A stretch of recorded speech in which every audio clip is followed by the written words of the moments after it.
자, 오늘은 빙판의 여왕이 아닌 재즈의 여왕이라는 별명을 가지고 있으며 맑은 목소리, 정확한 발음, 3옥타브를 넘나드는 가창력을 소유함과 동시에 영화까지 섭렵했던 뮤지션을 알아보도록 하겠습니다.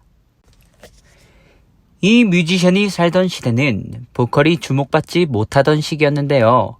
그 이유는 이 뮤지션이 1900 초반년도에 활동을 하였고 그 시대는 마이크가 발달하지 않은 상태였기 때문입니다. 그래서 초창기 재즈는 당연하게도 색소폰, 트럼펫과 같은 관악기가 중심적인 역할을 했는데요. 목소리는 이 중 여러 악기 중 하나로 인식했고 노래는 부수적인 역할에만 머물렀습니다. 쉽게 예를 들어보자면 국카스텐에서 하현우가 메인 자리가 아닌 저기 구석 코러스 자리에 가서 그 시원한 샤우팅 한번 못하고 일렉기타의 눈치를 살살 보면서 화음만 넣어주는 신세가 그 시대의 보컬 신세라고 보면 될 것 같습니다. 자, 이분이 누군지 아시죠? 네, 그 유명한 루이 암스트롱입니다. 네, 이름처럼 팔이 매우 건강하신 분인데요. 루이 암스트롱의 트럼펫 연주 부르는 노래가 본인의 트럼펫 연주와 흡사한 걸 보면 알 수 있듯이 마이크가 발달하지 않은 초창기 재즈에서는 자연스레 보컬보다는 악기 연주자들이 스타로 군림했습니다.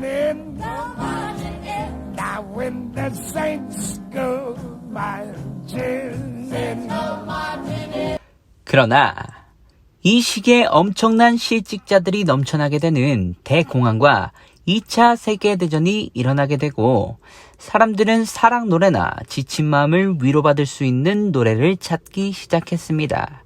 이 틈을 놓치지 않고 루이 암스트롱과 같은 스타 연주자들의 뺨을 탁탁 치면서 그 자리는 니들 자리가 아니야 라고 참교육을 시전하며 메인 자리를 광탈하는 보컬들이 나오기 시작했으니 1942년 최초의 아이돌이자 원조 망나니 프랭크 시나트라가 첫 테이프를 끊었고 뒤이어 3명의 디바가 등장하게 되면서 재즈 보컬의 시대가 열리기 시작합니다. 자, 그럼 도대체 그 3명의 디바가 누구냐? 왜 누군지 알려주지도 않고 네 말만 하면서 되도 않는 개그를 치냐? 하면서 궁금해하는 분들이 많으실 텐데요. 바로 제가 소개시켜드릴 뮤지션이 이 3명의 디바 중 한 분입니다. 빌리 홀리데이, 사라 본, 엘라 피츠제랄드. 이 3명의 디바가 재즈 보컬의 시대를 연 장본인들인데요. 각각의 장점과 스타일, 살아온 배경이 다 다르기 때문에 제가 순차적으로 나누어서 설명드리도록 하겠습니다. 지금부터 본격적으로 오늘의 주인공 엘라 피츠제럴드에 대해서 알아볼 텐데요. 저와 함께 3초 후에 1930년대로 빠져들어 보겠습니다.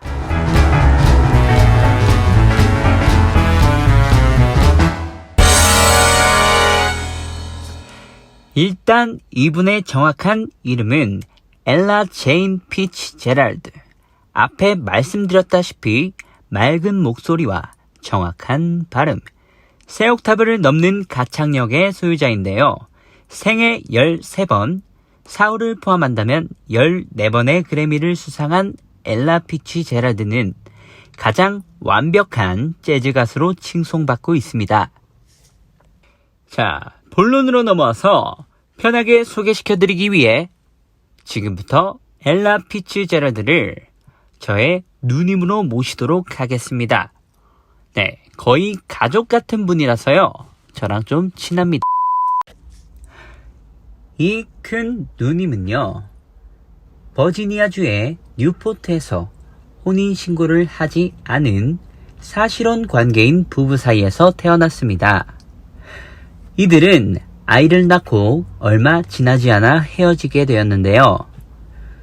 누님은 어머니와 함께 뉴욕 용커스로 옮겨가 지내게 됩니다.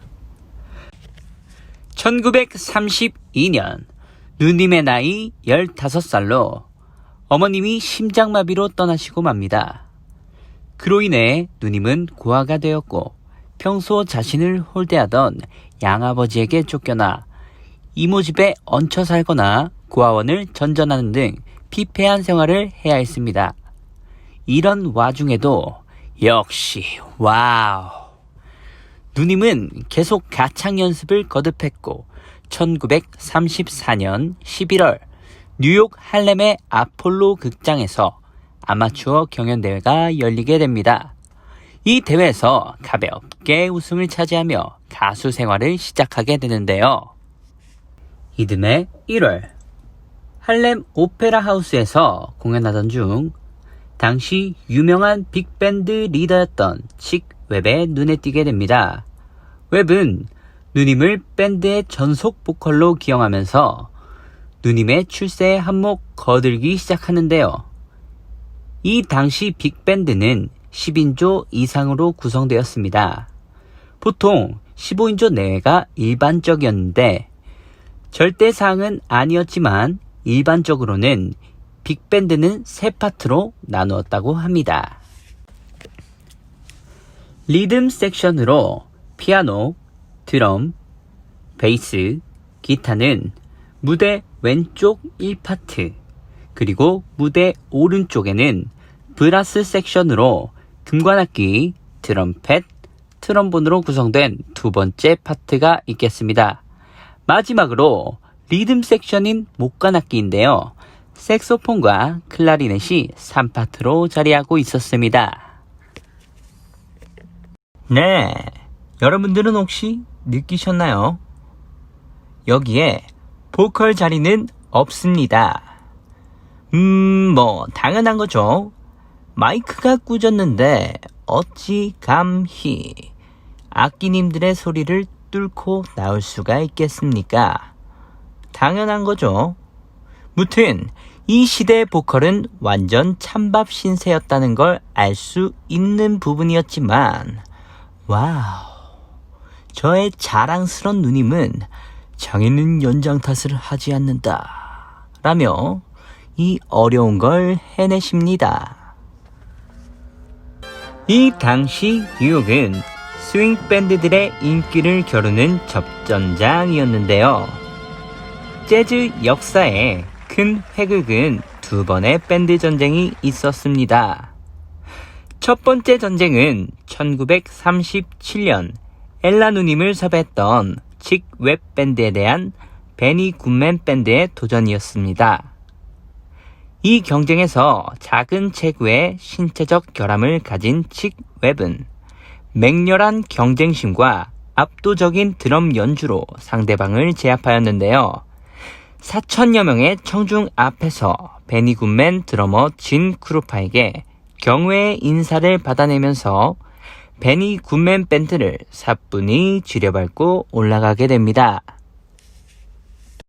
1년 후 1938년 1월 16일 공교롭게도 베니 굿맨의 역사적인 카네기홀 연주가 끝나자마자 두 번째 전쟁이 발발하고 마는데요. 칙 웹 밴드와 카운트 베이시 밴드의 대결이었습니다. 이 연주를 보려고 카네기홀 연주를 보러 갔거나 연주를 끝낸 모든 재즈 연주자들이 서둘러 발걸음을 옮겨 이 둘의 경합이 벌어진 사부위로 모이게 됩니다.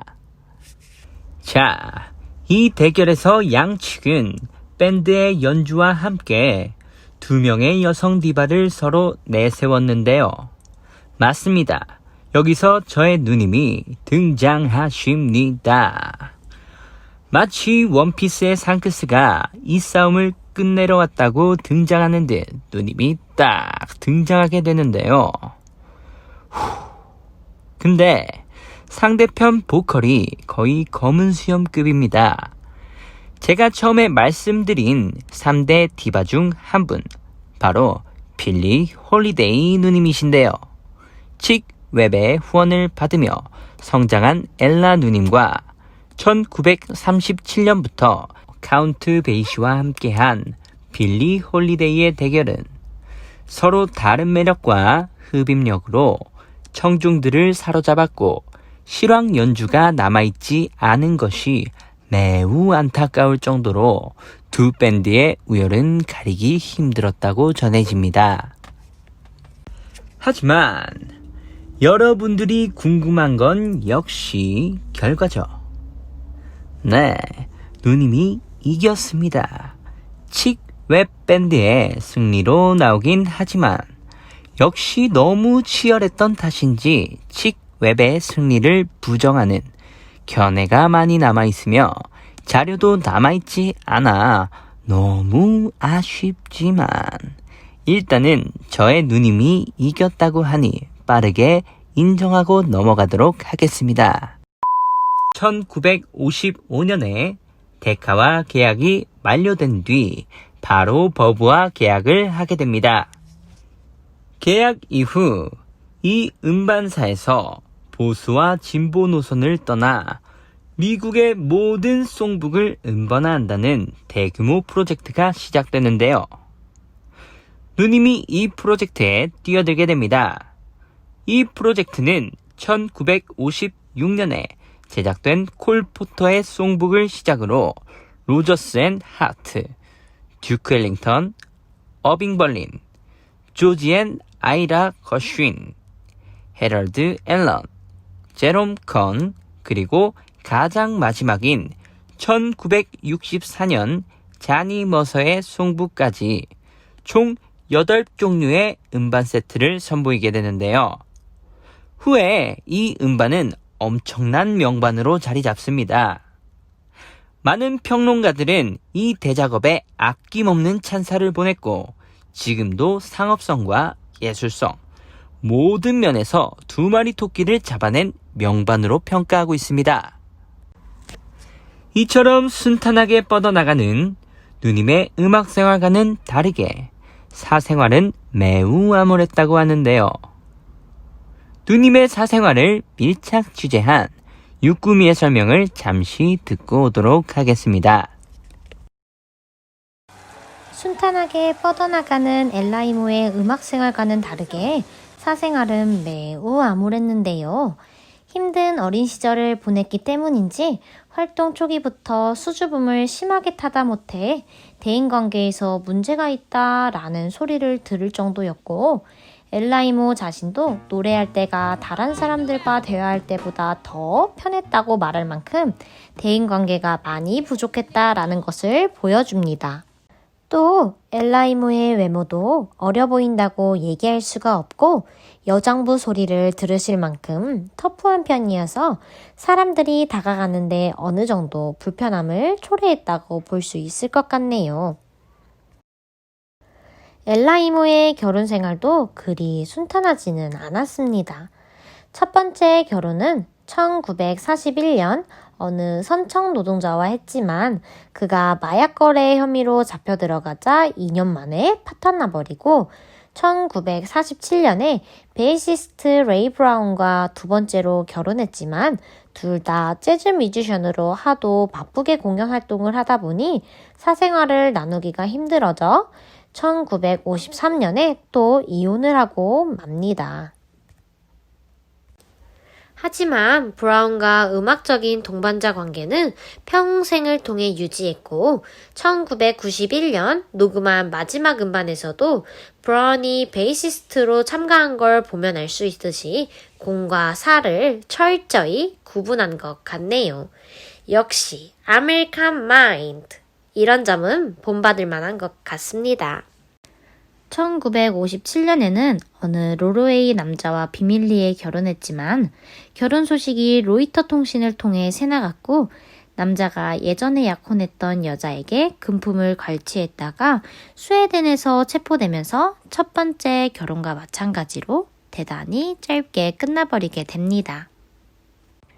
평생 바쁘게 공연하고 녹음하면서 살았기 때문에 아이를 낳지 못해 자신의 이복자매인 프랜시스 다 실바가 낳은 아이를 레이 브라운 주니어라는 이름으로 입적시켜 아들로 입양하게 됩니다.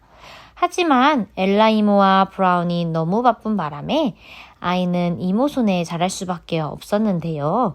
결코 화목한 가정처럼은 보이지 않는 것 같습니다. 암울한 사생활을 뒤로한 채 엘라이모는 자신의 음악 인생에 큰 영향을 준 루이 암스트롱과 듀엣 공연을 함과 동시에 음반을 냈고 송북에서 협력했던 엘링턴 외에 그와 라이벌이었던 카운트 베이시스 등 1970년대 후반까지 공연과 녹음을 주기적으로 진행하는 전성기를 구가했습니다.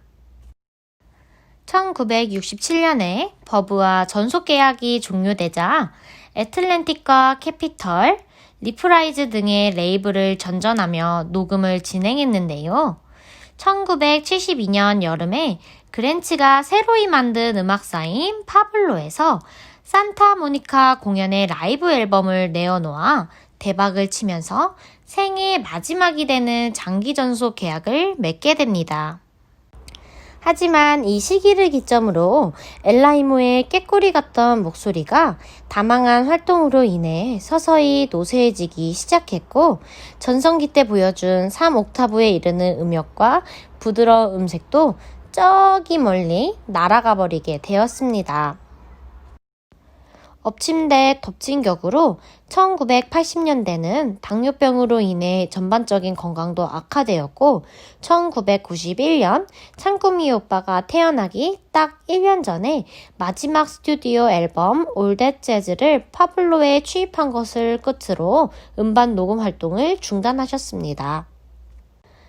이후 간헐적으로 공연 활동을 했지만 1993년에 당뇨 후유증으로 두 다리의 절단 수술을 받게 되면서 이것도 중단하고 무대에서 은퇴하시게 됩니다. 은퇴 후에 투병 생활을 하면서도 자신의 이름을 딴 자선재단을 설립해 불우 아동들을 위한 후원금과 서적 기부에 주력했고 1996년에 캘리포니아의 비벌리 힐스에 있는 자택에서 마지막으로 세상을 떠나게 되었네요. 네, 유꾸미의 설명 잘 듣고 오셨나요? 제가 추가적으로 몇 가지만 더 설명드리도록 하겠습니다. 누님은 빌리 홀리데이 사망 후 최고의 재즈 가수 자리를 차지하며 아래와 같은 상들을 쓸어 담으십니다. It must have been moonglow way up in the blue. It must have been 네, moonglow. 위와 같은 큰 상들을 휩쓸면서 1950년대에는 최다 그래미상을 수상하는 업적을 남기는데요. 제 누나지만 너무 자랑스럽네요.